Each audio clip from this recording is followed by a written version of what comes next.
Hi, I am Robin Pickens, and I'm here today to talk about color and how to pick a beautiful color palette.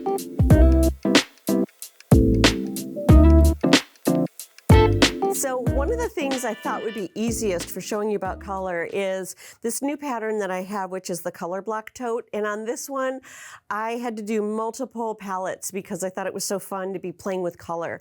And that's one of the most enjoyable things about my job is playing with color. The first tote that I made, this was my prototype. I realized I hadn't done very many quilts using burgundy or browns. And so I thought, how can I talk about burgundy and brown in a way that's like exciting to me? And nothing against burgundy and brown, but I just didn't use them a whole lot. And they felt like very warm, snuggly colors, and I wanted something more exciting. So in a case like this, I take the burgundy and a couple shades of the brown, and I combine it with this tangerine and hot pink and cranberry. And so the minute you start putting these really saturated, bright colors in with those, it activates those colors so that they become really interesting and they play off each other. So sometimes I'm thinking about what's really calm and neutral and then combine it with something that like has a lot of energy and pop to it. One of the other things that I do with color sometimes is looking at the color wheel. What are the opposites on the color wheel? So red and green are opposites on the color wheel. Blue and yellow are opposites. So when you put the opposites together, it's also called complementary colors. They complement each other and they also create this contrast that has a lot of interest for your eye.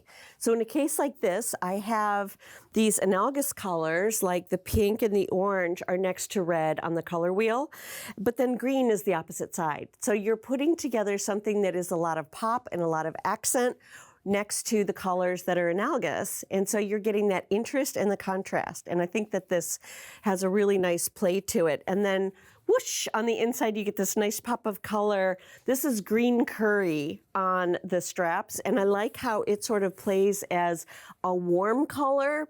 It's kind of yellowish, but it's kind of greenish, and I think it goes with these warm colors really nicely. Now, the other thing you can kind of tell with this is more of a warm palette. So a lot of times I work in a warm palette or I work in a cool palette. And to me, the cool palettes are going to be more like the blues and greens. So this one is more of the cool palette with the turquoise and kind of the seafoam, color. We've got lime and grass green on here with the navy. So this has a lot of cool colors. But again, I'm going from like navy, which is like kind of a more grounded blue, to these really bright shades. And so that sort of like activates it and really makes it a lively palette. The last one of these palettes that I played with was using black, which is very neutral, right? Black and white, but this is all about contrast. So you've got a really dark black for the background, and then you have the white in there so that you get this pop. So when we're looking at color, we're not just looking at the intensity or if it's cool or warm, we're also looking at the contrast, light or dark. And so if you take any image and you take a picture on your phone, you put black and white over it, you can see whether or not you have that contrast. And a lot of times that's what's giving your eye the space to like move around and look. So on here, like these little areas of white, this is creating an area that our eye is like moving around, is like little, think of it as dancing light. So I call this one moonlight because it's kind of like that moon in the night sky. And then a little bit of the greens and the turquoise just to bring in enough color so that it has this interest of like some kind of liveliness of the saturation. So let's say I wanted to make a palette with something that is a fabric that has a lot of colors in the fabric. In a case like that, like here is my darling peony line. I know that I've got these reds and pinks in here, so I am looking at the print and I am actually color matching with some of these areas, like this kind of sugar rose color of thatch and the cranberry and then the lighter pink. So in here, I'm pulling out colors that are more like the dotty or the solids that are from the print. Another thing that would be interesting to pull out of here would be, let's say, this yellow. If you had like a little yellow accent in here, that would make like this nice little popping area. So that would be another thing I would try with color. In the same way, this is the light version of the Darling Peony. And so I've got an all pink interior on this, which is kind of really pretty and soft. But on this, I wanted it to be a nice, calm, pretty tote. So I look at my fabric, I look for what my colors are in here. I wanted to keep it a little bit quieter on this one. So I've got the sugar rose pink, but on here I have the lime. And again, it's like the opposite of the color wheel between the red and the green. So bringing in the lime is the thing that like makes this all of a sudden have a lot of energy because of that contrast, the contrast on the color wheel. So that's one of the tricks that I use a lot is think about if you've got all blues, you might want to bring in the tiniest bit of orange. Not a lot, just a little bit of orange that's an accent, and all of a sudden everything is kind of activated and it kind of gives it that extra energy in the color palette. So I just talked about some of the smaller projects, like how I picked out the colors for these totes. But what if I'm doing that on a big quilt? So how would I apply these same color theories for that? So one of my favorite quilts is actually beanstalk. And I did this version of beanstalk, which I call rainbow beanstalk, because it has like 32 or 33 different SKUs of colors in there. There's a lot of colors. But some of the same concepts apply here. So with beanstalk, I have my separate leaves that are here, but these are all blue colors, so these are all cool. These are the cool colors going into the purples and pinks. This is also blue and green, so it's cool. And these are all warm. So we've got a little bit of pink, but we've got yellows and oranges. So I am grouping them by color family. And I feel like when you put them together in color family that way, they look like a cohesive unit. It's a way to define the space by the color that makes sense to our mind. And so we can group things. So these are grouped, but because they are next to other colors, they're all activated by the colors that they're next to. So rather than keeping an entire stock all blues, when I put it with the pinks and the purples, it starts to become more active because of the colors. The same thing here. I've got these browns and greens, and putting them next to like these kind of turquoise colors really starts to make all of those colors be more interesting and play off of each other more. So to me, this is like a really good example of how do you use a lot of color, but structure it in a way where it makes sense. So it's interesting, but it's not like a hot mess. It like has structure and meaning to it. Some of the other quilts that I have, this is Little Star Shower. This is based on the Showering Stars quilt that I had done, which was the larger quilt. This is the smaller version of it. And in this one, I've also made different color families. And so you can see how on the reds, I've got reds, orange, pinks. There is one tiny square in here that is green because that's one accent. And so I try to kind of bring an accent into these.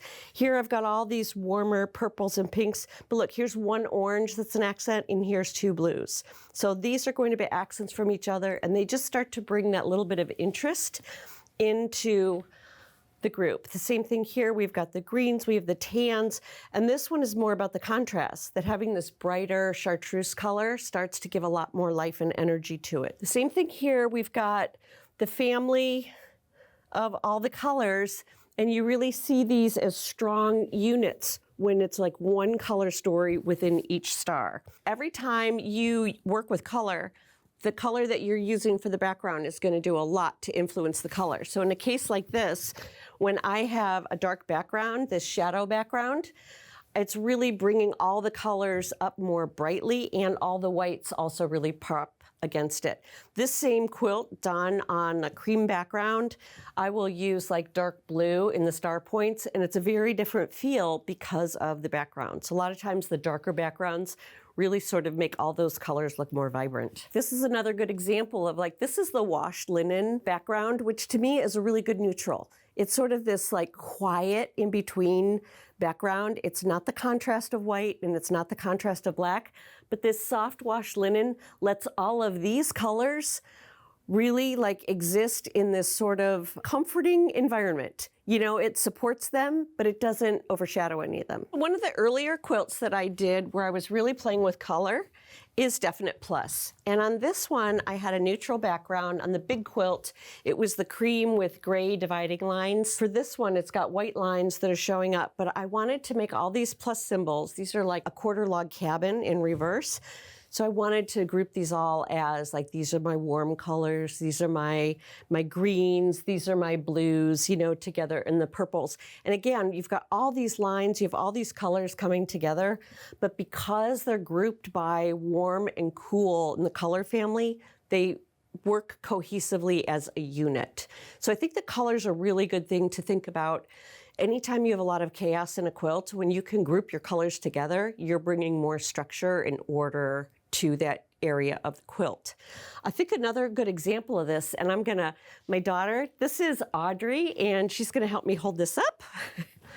So this was from Moda Blockheads 4. I think this is often the challenge of a sew-along, is that you're getting all of these different blocks, and it's very easy to have your quilt all of a sudden look like it's a bit of a jumble of things. Like, how do you organize this? How do you add structure to it?